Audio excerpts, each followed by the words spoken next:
Welcome to the School Owner Talk podcast, the longest running martial arts school owner podcast in our industry. Join Duane Brumitt and Allie Alberigo as they share expert insights, proven strategies, and the keys to growing your martial arts business. Let's take your school to the next level. And now here's our hosts, Duane and Allie.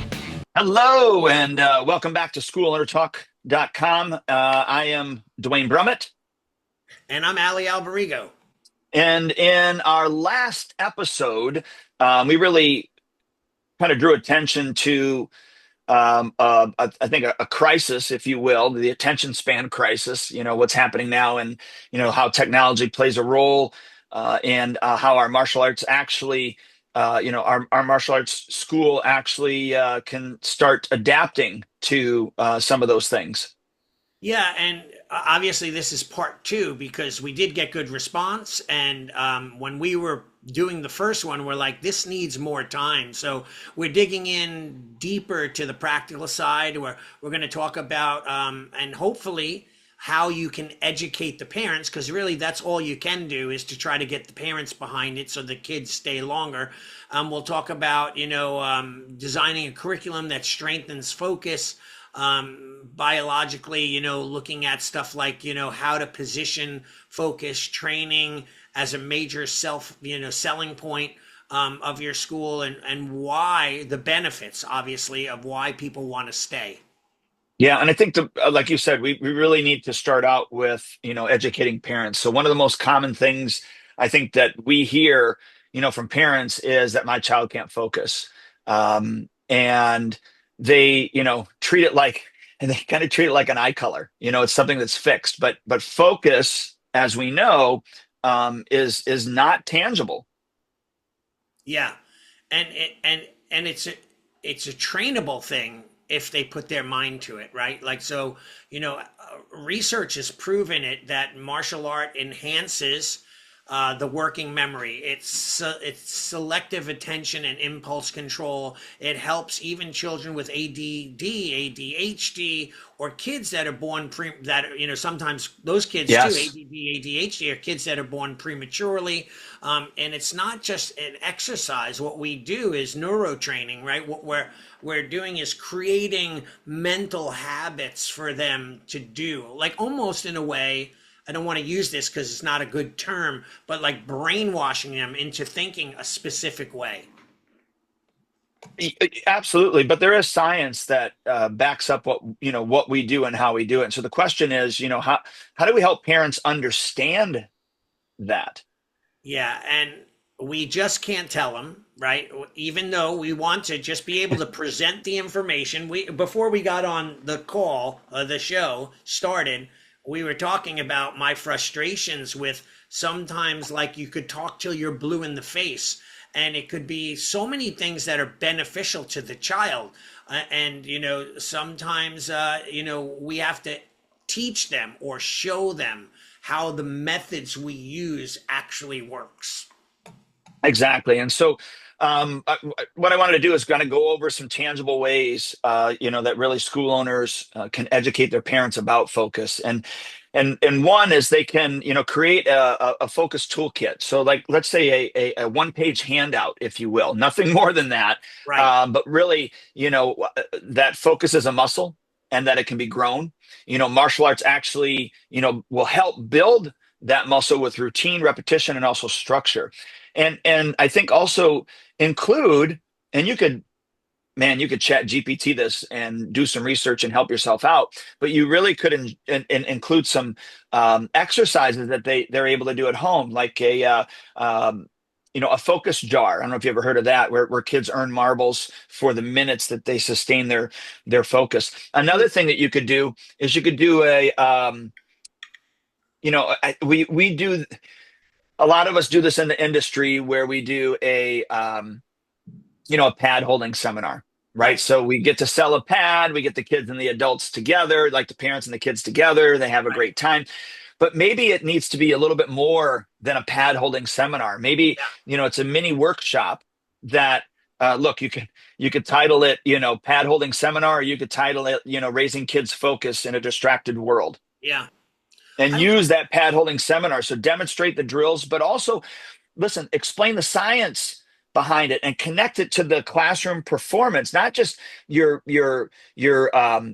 martial arts classroom, but their classroom at school as well. I'm sorry, I cut you off. No. You. That's perfect. I love that you completed that thought because I was going to say something similar. Where, the real key is getting the buy-in, right? It's to get people, the parents and the students, unilaterally together buying into the program, right? So, if, for example, if we're teaching a parent how to have their kids focus better, then the parent has to utilize the skills we taught them at home on a regular basis, or else it's going to be a wasted skill because we're teaching it. Let's just say they come. How many days a week do your kids come? 2 or 3? 2 times a week. So, If they're making up a class, then it's 3 because they'll come right. on the open So mat our Friday. kids are allowed to come 3 days a week, 45 minutes. So you're talking what? Minimum of like less than 3 hours that they're actually training out of a 168-hour work week. That's not a lot of time to create atomic habits, good habits, right? So in order for those benefits that we're teaching at school, at the dojo or at our martial arts school, they have to bring it home and practice it at home.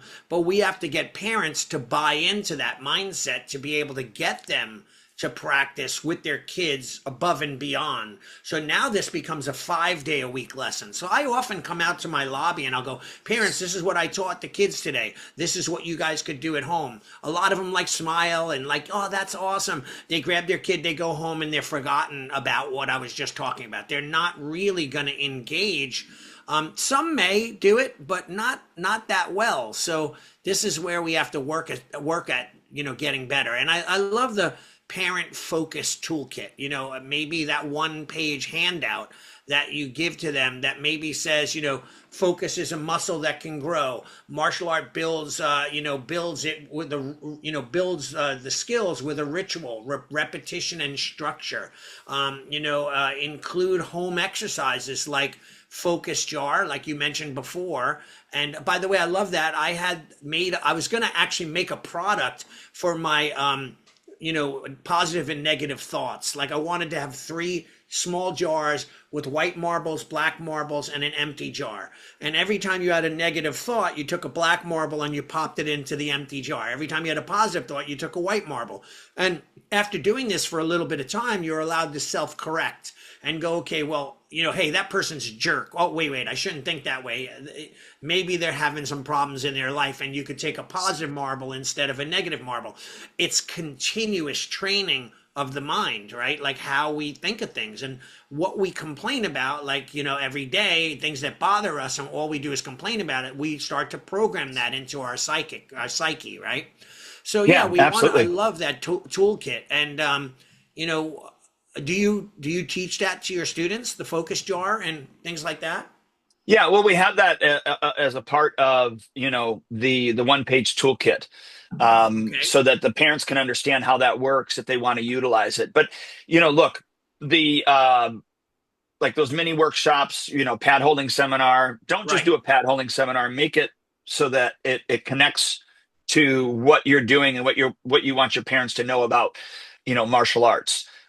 Because again, pad holding seminar is one thing, but if it was like I had coined it, raising focused kids in a distracted world seminar, I think the buy-in is going to be a little bit different. They're coming in, they're pre-framed, going, "Oh, how do I learn this so that I can help my kids?" And then Right. all you're doing is a pad holding seminar, but what you're doing is you're reinforcing, the science and of what we do, how we do it, and how it builds these things, whether it's focus, whether it's discipline, whether it's I can do hard things, like any of those things. And then that's going to help them in and out of the classroom. But you have to make the connection for the parents. They're Yeah. not, excuse me, your really, really good parents will make that connection without you. But your mediocre parents and the bad parents, even if they do show up, they're not going to make the connection. You're going to have to make Yeah. that connection. And another way that you can do it is by, storytelling or testimonials. And so you can share real world examples, that somebody's kid went from bouncing off the wall to being able to sit down and do their homework. and actually do a 20-minute assignment and get it done. Because Yeah. parents believe other parents, whether that's a video, whether that's written, however that is, but that storytelling is going to be so important. And then the last thing that I will say is the PMT principle, which is the parent management training. So, encouraging your parents to praise effort, not results, or not just results. And so my parents hear me all the time saying that you're going to see me, especially in the beginner class, you're going to see me praise approximate success. Right. Because what I need your kid to do right now is I need them to be able to follow directions. I need them to be able to work on their own, anywhere from 30 seconds to 1 minute to 2 minutes, gradually making it up to 5 minutes, whatever, on their own, or with a partner where I don't have to oversee them all the time. Right. And so you'll see me, praising them for those things, even if the techniques aren't where I want them to be. And then I tell the parents, look, I'm not looking for perfection. I've got 4 years to get perfection. What I'm looking for is again, focus. I'm looking for discipline. I'm looking for stick-to-itiveness. I'm looking for them to follow directions. That's more important. I said the martial arts skills will come when we have these other things in place, and they'll come exponentially when we do. And so teaching your parents on how to praise approximate success, the PMT principle, the parent management training, because a lot of parents didn't grow up with that. I didn't grow up with my parents praising me. Right. You didn't grow up with your parents praising you. And it's not ignoring bad things, but you generally get what's focused in on.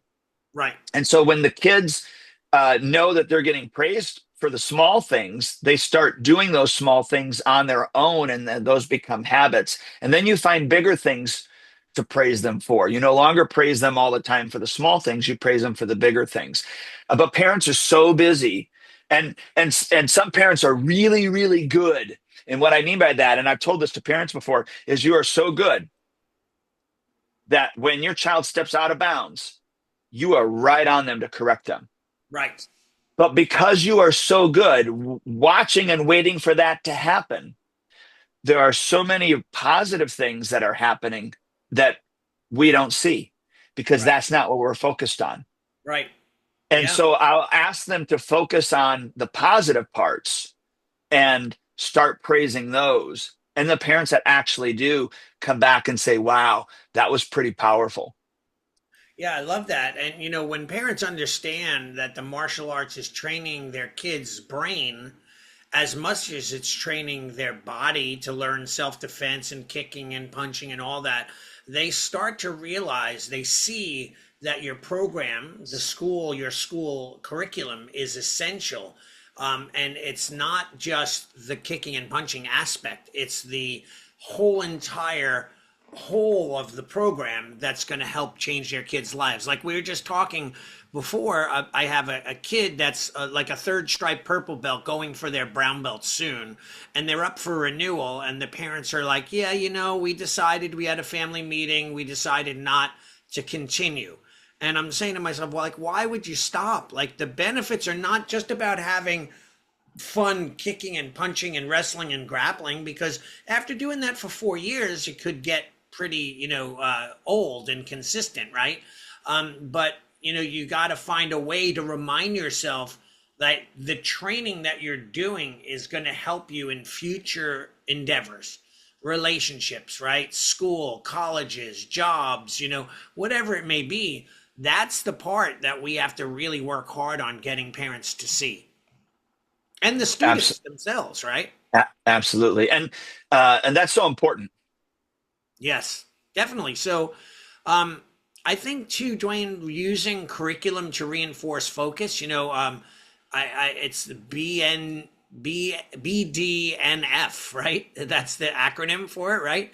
Exactly. That, let's explain that a little bit. So well, let's talk about, yeah. You had a comment? Well, I was going to say, with regards to the BDNF, and here's where science and what we're doing can cross paths. Okay, so a key player well, let me explain what BDNF is. Okay, so it's brain delivered neuropathic factor. Okay. Brain delivered neuropathic factor. So if you can think of it as Miracle Grow for your brain. So Right. it's a protein that actually helps neurons grow. It helps neurons survive and also connect. So it strengthens the brain's pathways, and it's actually responsible for learning, for memory, and also focus. So really, the more BDNF that you have, it's easier. It's easier to pay attention. It's easier to retain information. It's easier also to be focused. Interesting. So let's talk about that portion of, of curriculum, on focus building and how it's not an accident. It's designed and hopefully structured into every piece of your class. So, let's break this down for the listeners. Like, what is that BDNF? Like, let's give them a little bit more deeper understanding of it. Well, it actually increases with exercise. So, like I said, you could think of it as Miracle Grow, for your brain. It's that Right. protein. And the more, like I said, the more that you have, the easier it is to pay attention and also retain information. And exercise actually increases it. So, and here's the kicker, all right, pun intended. but here's the kicker: aerobic exercises actually raise the BDNF, but um, complex and mindful movements like martial arts actually supercharges it. And here's why: because you're not just moving, you're actually coordinating and memorizing and concentrating with the movements that we're doing right in our martial arts, and that really lights up multiple brain regions. Right, it stimulates multiple brain regions, which then in turn triggers more BDNF production. So again, like I said, it's like Miracle Grow, but with what we do, the coordination, the memorizing, the concentration, the exercise that goes into all of that actually triggers more BDNF in the brain. So that protein in the brain, which again, like I said, attention and retaining information increases. That's great. So we've had some people on that have we've had debates, or I've had debates with people about kata and how forms are useless, and how, and I'm a big proponent of training forms. So every kata, every pad drill, every partner exercise is literally rewiring the kids' brains, or adults' brains as well, to focus better on everything you do, right? Uh, That rewiring doesn't just work in relations to dojo martial art activities. It helps you at your job. It helps you in other sports and activities, etc., etc. Exactly, and that's why we intentionally design things in class to help raise those opportunities for kids, and like you had brought up, adults as well. So here's a few practical curriculum strategies. I don't think any of this is not known, but it's good for us to reinforce these. So chunking or layerings, meaning that you're teaching a technique or drill, and then turning it into a game, applying it with a partner, whether it's up and down the floor, pad drills. Same skill, but different context, keeping the kids and adults too, but keeping them all engaged. It's kind of like, I don't know if I mentioned this on our last part one podcast, but I had done a storm team, which is our special team of role models. And I did like this at the beginning of this month. We were going to be talking about disguising repetition. And so I started a class. We were just working on front kick. And I did front kick for the first half an hour. And then I stopped everybody. Hey, what did you learn? What did you pick up? What did you see me? How did I teach it? All these type of things. And one kid finally